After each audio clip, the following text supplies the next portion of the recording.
자, 우리 다 같이 하나님 말씀 보도록 하겠습니다. 마태복음 10장 1절에서 10절 말씀입니다. 다 찾으신 줄 알고 우리 다 같이 한 목소리로 봉독하겠습니다. 시작. 예수께서 그의 12제자를 부르사 더러운 귀신을 쫓아내며 모든 병과 모든 약한 것을 고치는 권능을 주시니라. 12사도의 이름은 이러하니 베드로라 하는 시몬을 비롯하여 그의 형제 안드레와 세베대의 아들 야고보와 그의 형제 요한, 빌립과 바돌로메, 도마와 세리마테, 알페오의 아들 야고보와 다데오, 가나나인 시몬인 및 가롯 유다 곧 예수를 판 자라. 예수께서 이 12를 내보내시며 명하여 이르시되 이방인의 길로도 가지 말고 사마리아인의 고을에도 들어가지 말고 오히려 이스라엘 집에 잃어버린 양에게로 가라.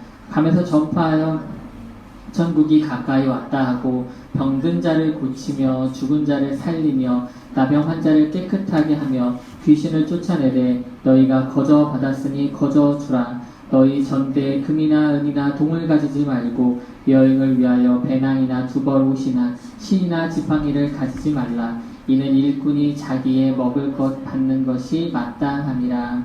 아멘. 한 주 동안 안녕하셨습니까? 예, 장마가 시작되니 눅눅하기도 하고 날씨가 좀 굳었는데 어제 아이들은 비도 맞아가면서 신나게 또 노는 토요일도 보내더라고요.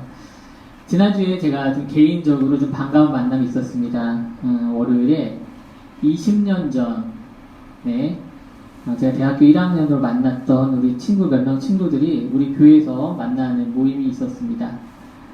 20년 동안 어떤 친구는 20년 동안 쉬지 않고 국내 해외에서 전도사로 목사로 섬기다가 근처 천안으로 목회를 위해서 온 친구도 있고요.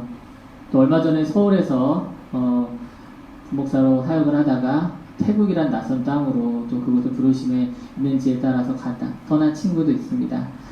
그리고 또 다른 친구는 2주 전에 저희 교회를 방문해 주었던 세네갈에서 사역하는 선교사님, 이렇게 저까지 4명이 모이게 됐습니다. 20년 전에 저희 신학교에 가면은 그 작은 동산이 하나 있어요. 저는 TT 동산이라고, 텔레토비 동산이라고 해서 야트막 동산같이 나게 야트막한 데가 한 곳도 있습니다. 그래서 많지는 않고서 여러 명이 좀 둘러 앉을 정도 크기인데 거기에 한 번은 첫 수업인가를 마치고 남아부들만 모여가지고서 한 20여 명 모여서 둘러앉아서 이런저런 서로 소개하고 인사를 나누었던 그런 때가 있었습니다. 그때만 해도 사실은 아무도 각자의 지금의 모습, 세네갈에서 사역을 하고 태국으로 이사를 가고 또 국내에서 사역을 하고 저 역시 이렇게 모양을 가질 거라고 생각을 못 했었습니다.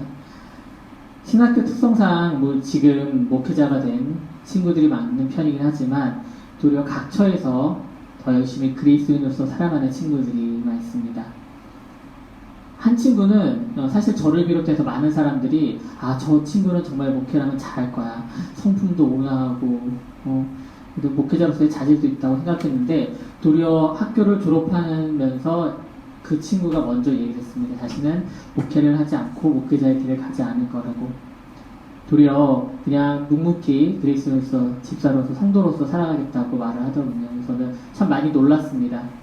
지금도 종종 연락을 하곤 하는데 도리어 그런 친구를 볼 때마다 그럼 나는 목회자로서 잘 살고 있는가 돌아보게 됩니다. 각자 이렇게 신학교에 입학했을 때 나를 품고 있는 비전이 있었습니다. 그런데 이제 종종 지난 월요일처럼 어쩌다가 친구들을 만날 때가 있다 보면은 그건 보통 만나면은 어떻게 살았는지 이야기를 나누지 않습니까? 내 삶, 요거는 어떻게 살았다, 뭘 하며 지냈다. 근데 각자 얘기를 참 들으면 참 드라마틱하다는 생각을 합니다. 그런데 이렇게 한참 친구들과 만나서 이야기를 하다 보면은 이 공통적인 말이 그 드라마틱한 삶 가운데 정말 하나님의 인도하심과 보호하심이 철저하게 있었다는 것을 고백한다는 것입니다. 정말 각자 몸부림치면서 산다고 살았는데 돌아보면은 하나님의 품 안에서 지금까지 보호하심 가운데 길을 걸어왔다는 것입니다. 성도로, 선교사로, 사모로, 목사로 다 모양은 다를지라도 하나님은 그 부르심에 후회가 없도록 부르시고 또한 보내고 계심을 저와 친구들의 삶에서 보게 됩니다. 오늘 우리가 살펴볼 마태복음 10장은 예수님의 사역의 전환이 일어나는 장입니다.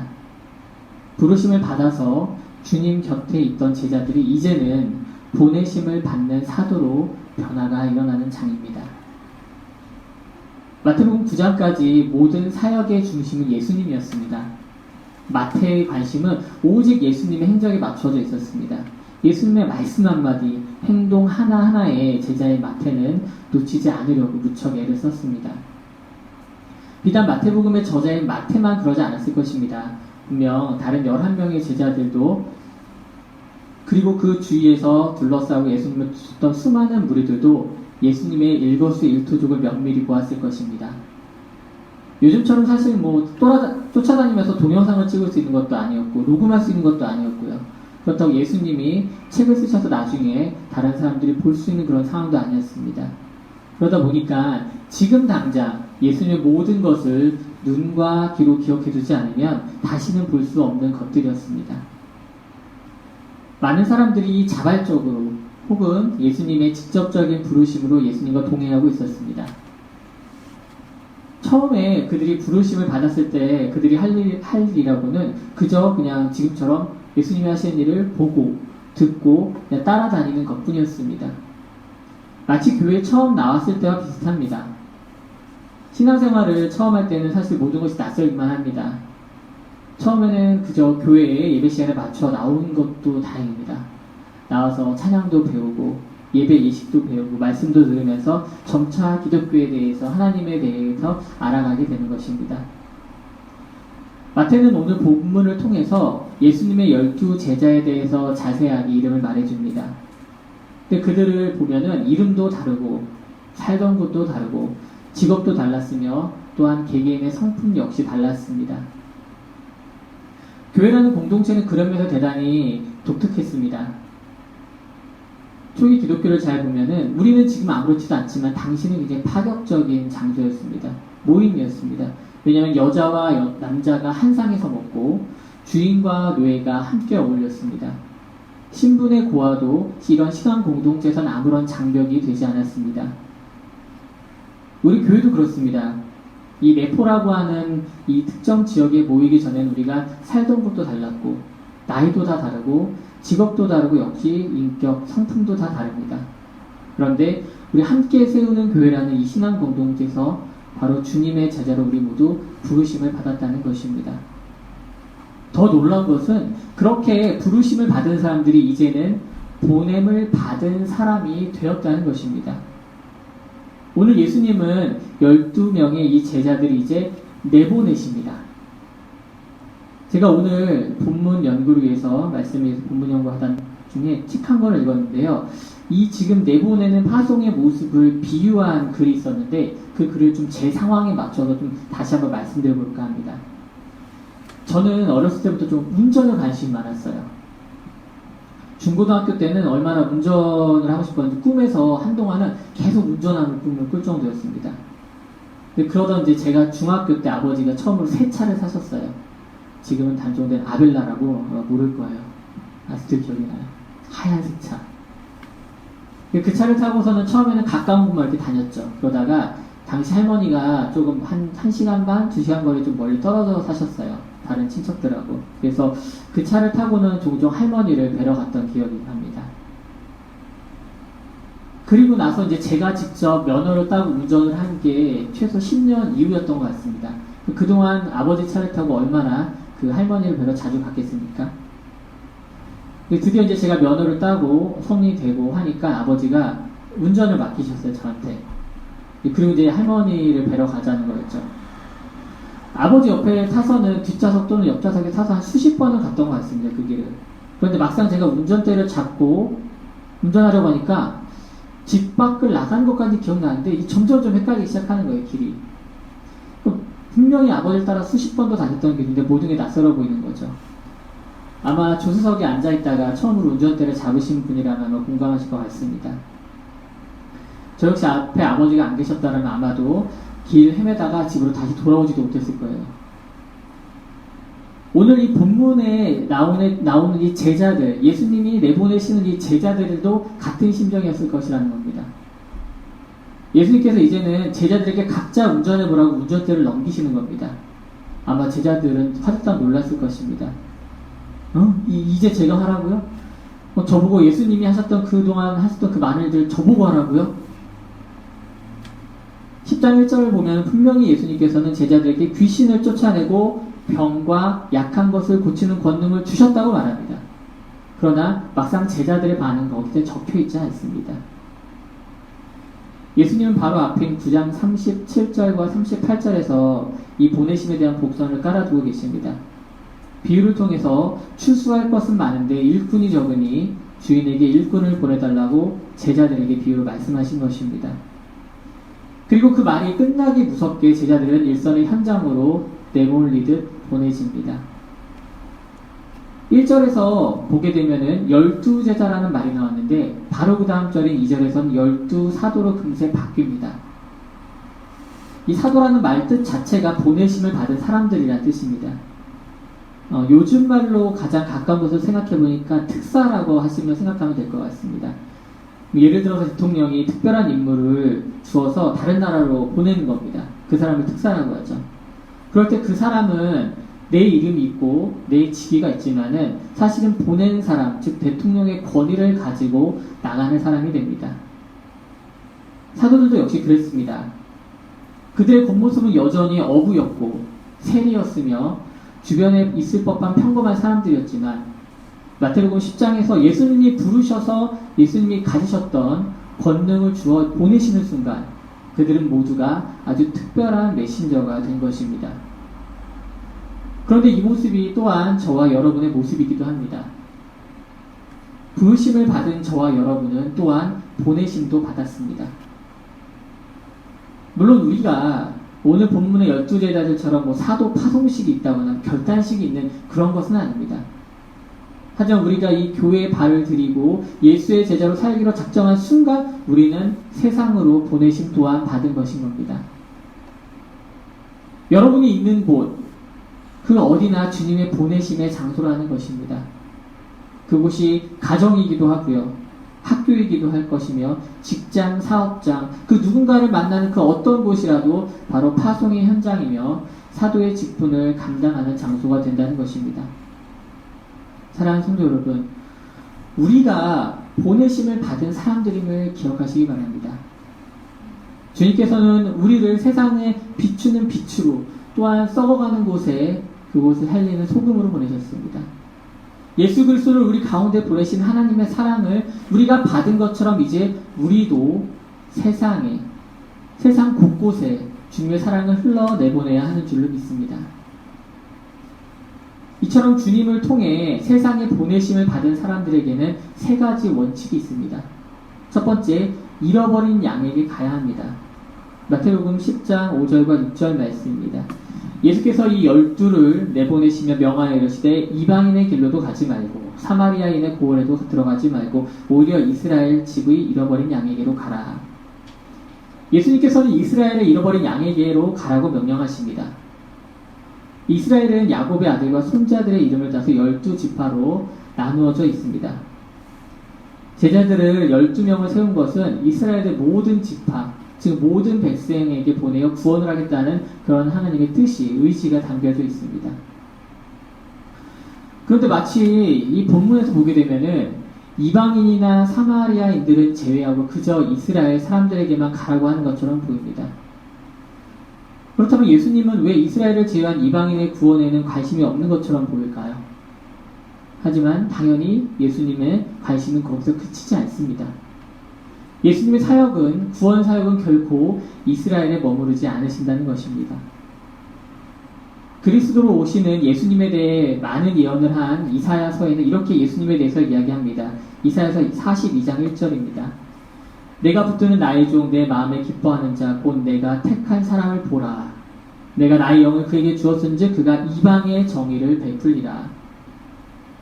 사도 바울은 또한 예수님을 다메섹으로 가는 길에서 만난 후에 자신이 받은 명령에 대해서 사도행전에서 이렇게 이야기를 합니다.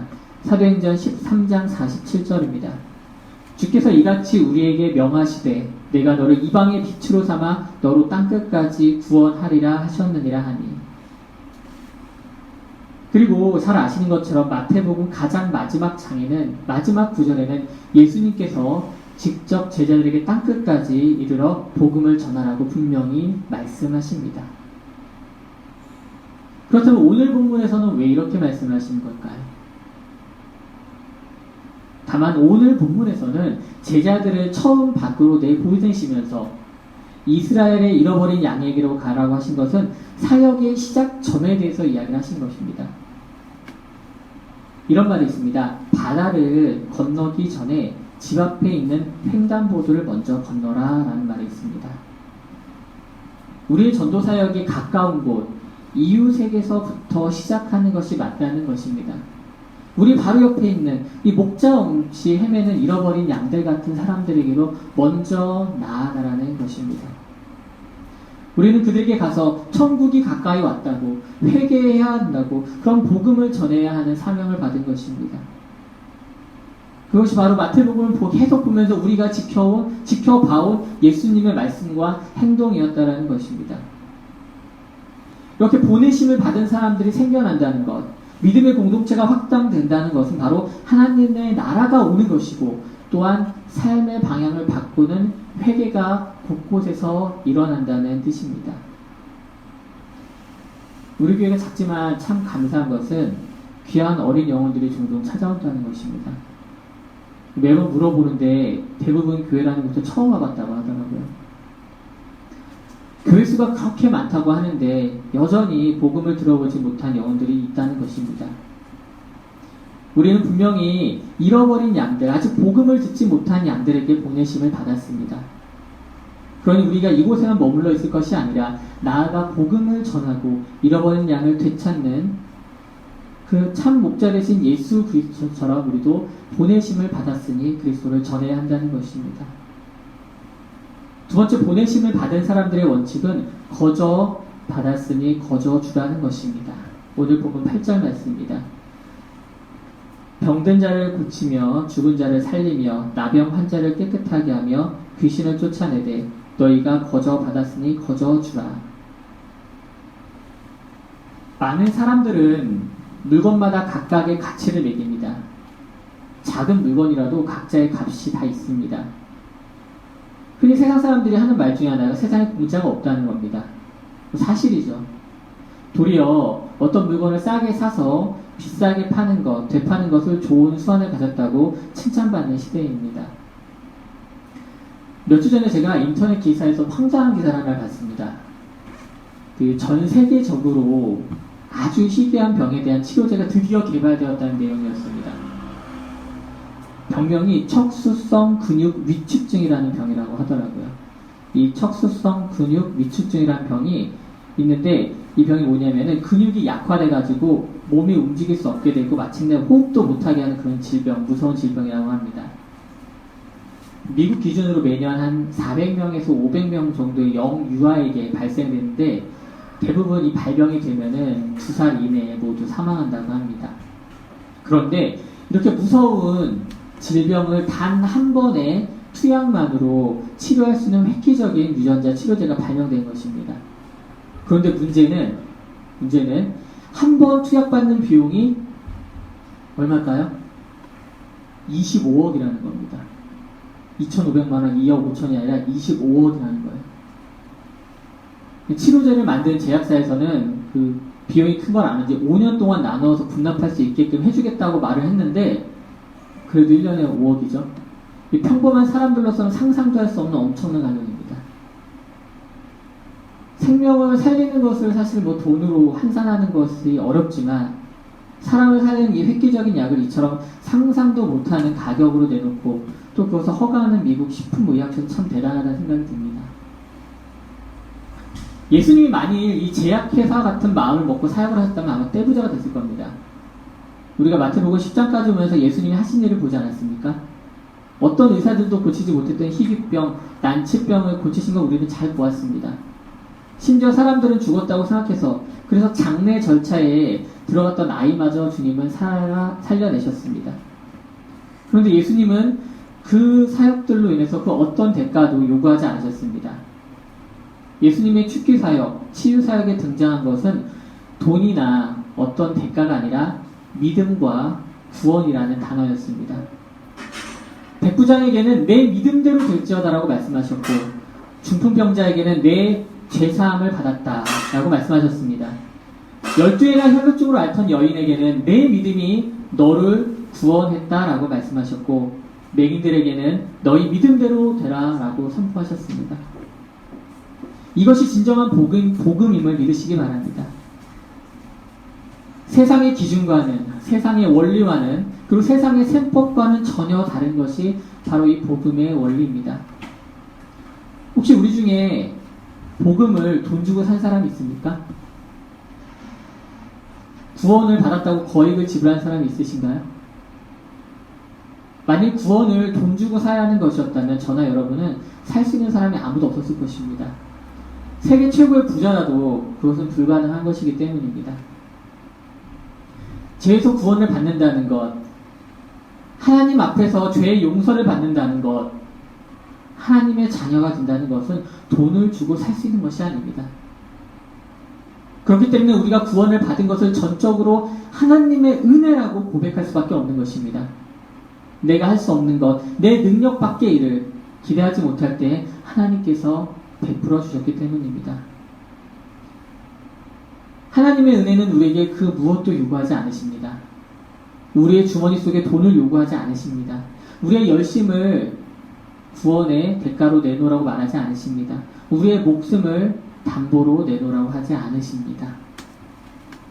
왜 요즘 복음이 변질됐다는 소리를 듣습니까? 왜 기독교가 종교개혁 직전처럼 타락했다는 말을 듣습니까? 복음을 안다고 하는 사람들이, 그 가치를 안다는 사람들이 복음을 미끼로 삼아 자신의 욕심을 채우고 교회의 욕심을 채우고 있기 때문입니다. 구원을 거저받은 사람들이 그것을 비싼 값으로 팔아 자신의 욕심을 채우고 이익을 바라기 때문입니다. 여러분, 복음은요, 거저받았으니 거저주는 것이 맞습니다. 주님이 오늘 우리에게 그렇게 말씀하시지 않으십니까? 제자라면, 예수님의 제자라면 주님이 그러셨던 것처럼 거저주어야 합니다. 예수님은 우리에게 자신이 가지셨던 모든 능력과 권능을 주시고 세상으로 보내셨습니다. 그 보내심 가운데 우리의 욕심이 섞여 들어가면 결국 복음은 변질되고 말 것입니다. 그래서 예수님은 더욱더 철저하게 준비시켜서 제자들을 내보내십니다. 너희 주머니에 금과 은이나 동을 가지지 말아라. 전도 여행을 위해서 배낭이나 여보옷도 신발도 지팡이도 필요 없다. 왜 필요 없다고 하시나요?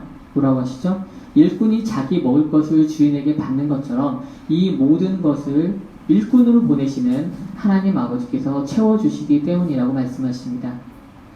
이게 바로 보내심을 받은 사람들의 세 번째 원칙입니다. 바로 하나님 아버지께서 책임지신다는 것입니다. 앞서 사도가 보내심을 받은 사람들이란 뜻을 가지고 있다고 말씀드렸습니다. 보내심을 받았으니 보낸 이가 있는 게 당연하겠죠. 제자들은 예수님이 보내셨고 예수님은 하나님 아버지께서 세상에 보내셨습니다.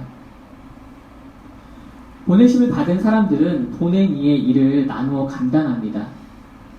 주님은 제자들을 세워서 주님의 일에 동참하는 영광을 누리게 하십니다. 제자들이 지금까지 본 예수님의 사역은 정말 멋졌습니다. 권위 있는 말씀을 선포하시고 사람들이 상상하지 못한 방법으로 병을 고치셨습니다. 사람들은 구름대처럼 몰려들었고 누구든지 예수님께로 더 가까이 나오길 원했습니다. 그런데 이제 예수님께서 자신의 그런 능력을 제자들에게 주고 보내시는 겁니다. 조수석에만 앉아있던 제자들에게 운전대를 잡으라고 말씀하십니다. 그런데 얼마나 운전대를 처음 잡았을 때 떨리기도 하지만 얼마나 기대감이 컸겠습니까? 그런데 마냥 사실 좋은 길만 기다렸던 것은 아닙니다. 그리고 오늘 다루진 않겠지만은 오늘 본문이 지나면 16절부터는 반전의 말씀이 기다리고 있습니다. 예수님은 자신의 지상 사역의 끝이 어떻게 됐는지 이미 알고 계셨습니다. 제자들 역시 어떠한 고난과 역경이 기다리고 있는지 잘 알고 계셨습니다.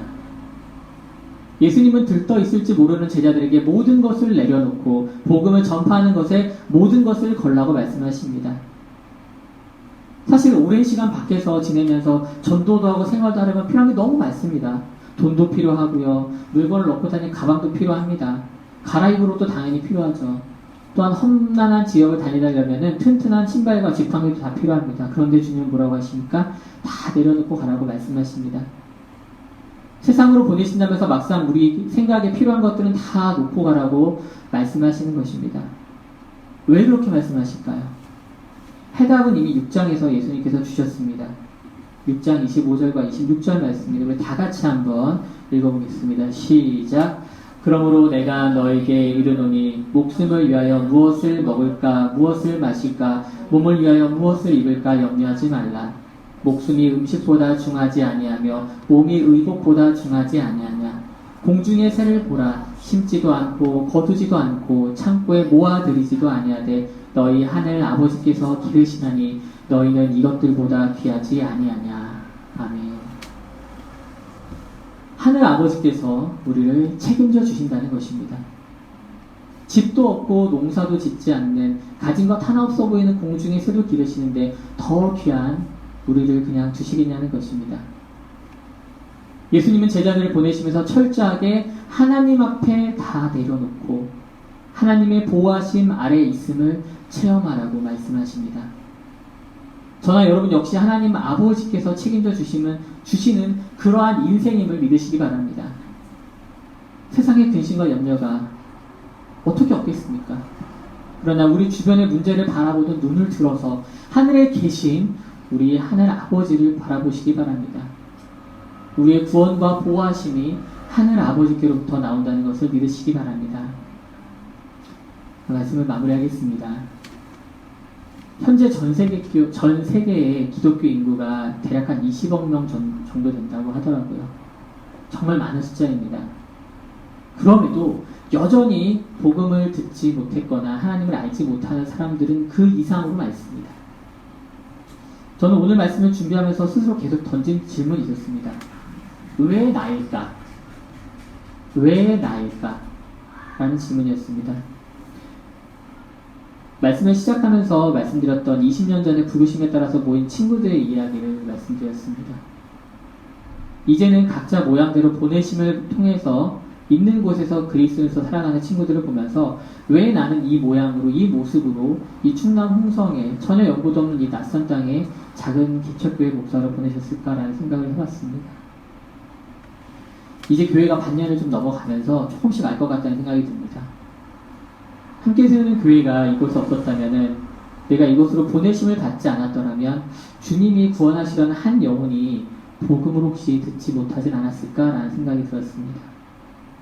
물론 저나 우리 교회가 아니어도 분명히 주님의 때에 주님의 방법으로 복음은 세상에 충만하게 되리라 믿습니다. 다만 주님은 오늘 말씀을 통해서 저에게 예전에 이렇게 말씀하셨던 걸 상기시켰습니다. 이제 너도 가야지. 이제 너도 가야지. 그리고 제가 응답했던 게 기억납니다. 아, 주님, 저 같은 사람도 보내시는군요. 감사합니다. 오늘 말씀을 준비하면서 다시 한번 이렇게 고백했던 것을 다시 한번 기억하게 하셨습니다. 평범한 저 같은 사람도 주님께서 부르시고 말씀과 사랑으로 양육하셨을 적에 제자가 되었고 이제는 보내심을 받은 사람이 되었습니다. 사랑하는 성도 여러분, 우리 모두가 주님의 뜻 안에서 보내심을 받은 사람들임을 믿으시기 바랍니다. 저와 여러분의 능력으로 나가는 것이 아니라 오직 주님의 권능과 능력으로 나가는 것이니 걱정하실 필요가 없습니다. 하늘 아버지께서 책임져 주시기 때문에 두려워할 것이 없는 것입니다. 우리가 거저 받은 대로 주님의 사랑과 또 복음을 이 이웃과 세상에 거저주는 저와 여러분이 되길 주님의 이름으로 축원합니다.